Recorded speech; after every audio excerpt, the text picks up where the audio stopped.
Okey, Assalamualaikum warahmatullahi wabarakatuh. Okey, kita akan hari ni cikgu nak kongsi berkaitan dengan bab 12 sokongan dan pergerakan dalam manusia dan haiwan. Okey, jadi kita nak tengoklah.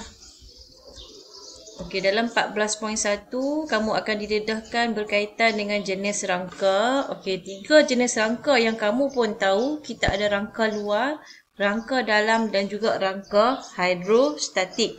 Okey, kita akan bincang tentang keperluan sistem rangka sekaligus kamu akan fahamlah jenis-jenis haiwan yang mempunyai rangka luar, dalam dan juga hidrostatik.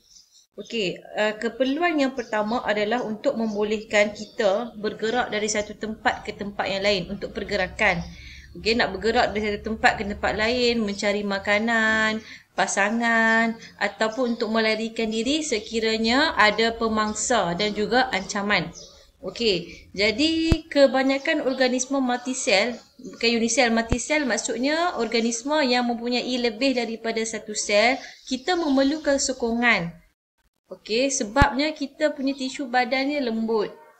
Okey, kemudian kita ada pelbagai sistem di dalam badan kita.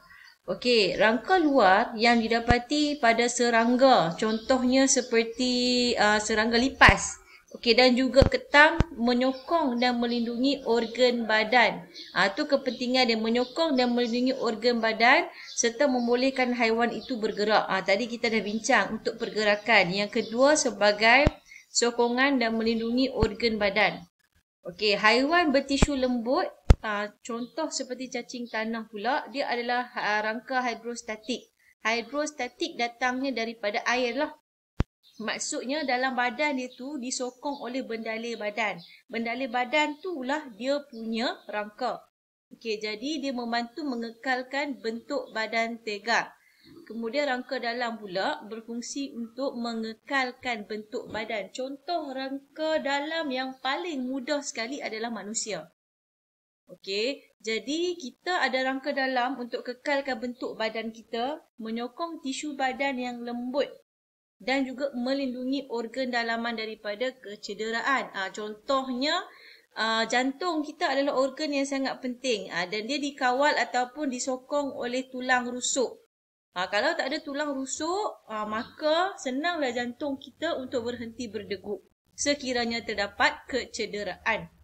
Okey, itu berkaitan dengan 14.1. Kita nak masuk terus 14.2, sistem otot rangka manusia. Okey, kita nak tengoklah. Dalam sistem otot rangka manusia ni, okey, terdiri daripada rangka paksi dan juga rangka appendage. Appendage lah kalau bahasa Inggeris dia. Sedap sikit appendage kan. Okey, rangka paksi dia terdiri daripada tengkorak. Yang ini. Tengkorak dulu. Okey, kemudian turus vertebra. Okey, turus vertebra. Kemudian ada pula tulang rusuk dan juga tulang dada. Itu adalah kita punya rangka paksi. Okey.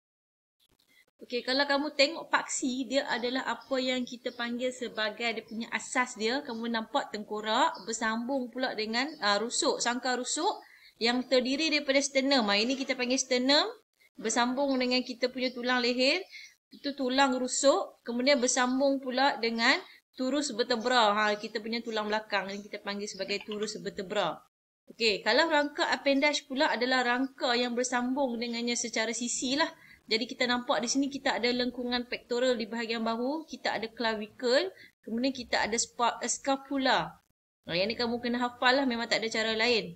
Okey, kemudian kita ada lengkungan pelvis dekat punggung. Ini lengkungan pelvis.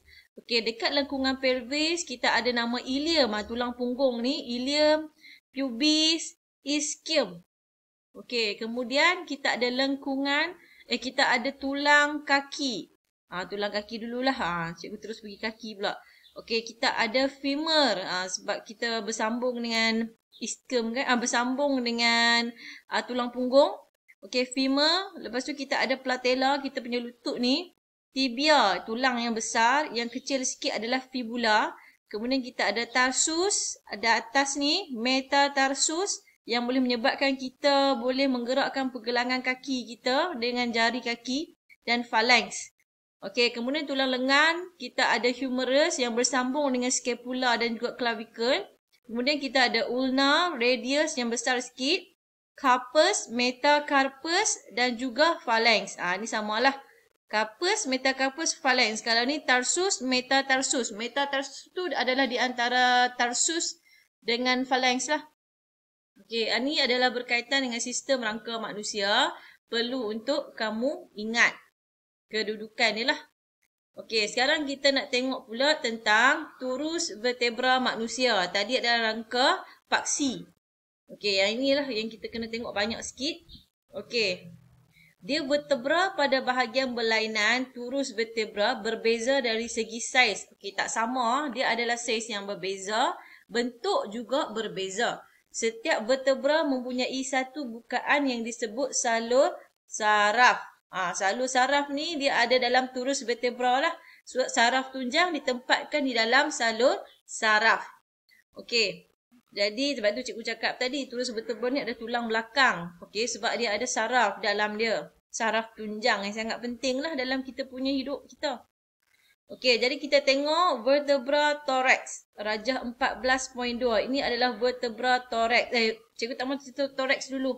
Okey, yang paling penting adalah vertebra atlas. Paling atas sekali vertebra atlas.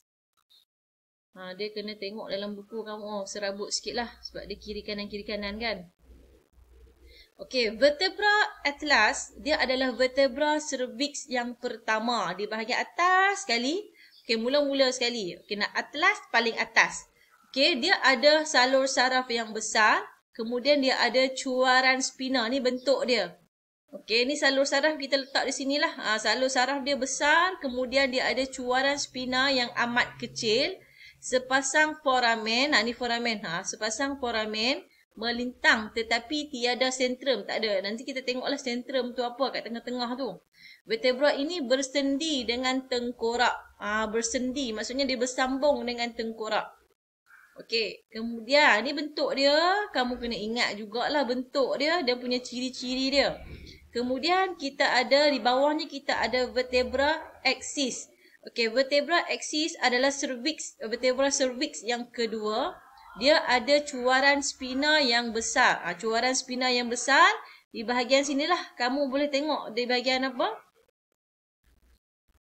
Di bahagian sinilah cuaran spina dia yang sangat besar. Boleh bandingkan dengan yang sebelum ni.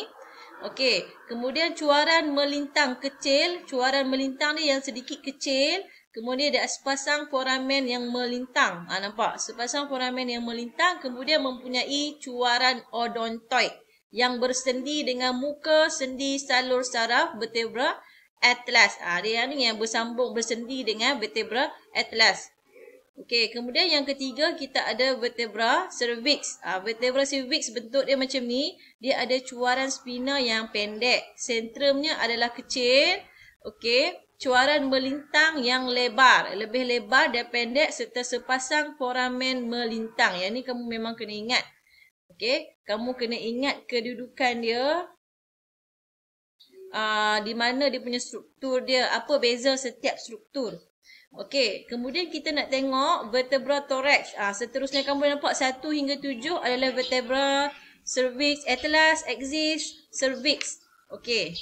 Kemudian kita ada vertebra thorax. Okey, vertebra thorax dia ada cuaran spina yang panjang. Macam kita tengok kita tengok sama-sama lah.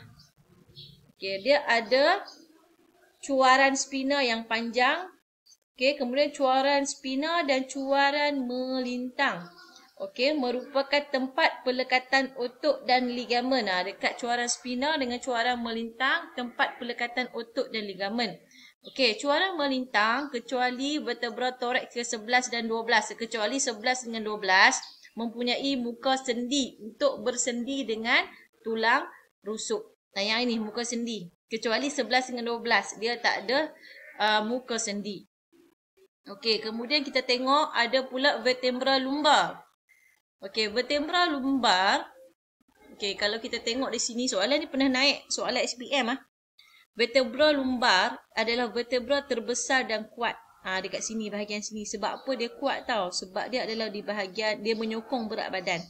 Okey, vertebra terbesar dan kuat mempunyai cuaran spina yang pendek. Cuaran spina yang pendek mempunyai sentrum yang besar untuk menyokong berat bahagian bawah belakang badan. Okey, ini selalu saraf. Okey, kemudian di bawahnya, lepas tu kita ada sakrum. Vertebra sakrum. Dekat-dekat dengan punggung kan. 5 vertebra yang bercantum bersama untuk membentuk satu tulang yang berbentuk segitiga. Dia ada 5 tulang. Okey, kemudian yang terakhir, dia ada caudal. Vertebra caudal ni adalah 4 tulang yang bercantum bersama untuk membentuk struktur segitiga yang meruncing pada satu hujung. Nampak ni hujung ni caudal. Sakrum dengan caudal. Okey, jadi yang ni pun persamaan antara vertebra. Yang ni boleh naik dalam soalan, dia akan tanya kamu soalan perbandingan. Okey, soalan perbandingan, cikgu nak betulkan kamu, cikgu tengok kamu punya exam kan. Soalan perbandingan haruslah kamu nyatakan persamaan dan juga perbezaan. Kalau ditanya soalan apakah perbandingan, kamu kena cerita tentang persamaan dengan perbezaan. Okey, persamaan, kesemua vertebra ada cuaran spina, cuaran melintang, sentrum. Kecuali vertebra atlas dan salur saraf. Okey. Yang ni kamu kena faham lah. Kemudian perbezaan. Kalau vertebra cervix yang dekat atas tadi, dia cuaran spina dia pendek. Cuaran melintang lebar dan pendek. Ada sentrum yang kecil dan mempunyai sepasang foramen melintang. Kalau vertebra thorax di bawahnya, okay, dia ada cuaran spina yang panjang. Cuaran melintang yang panjang, sentrum bersaiz sederhana dan tiada foramen melintang.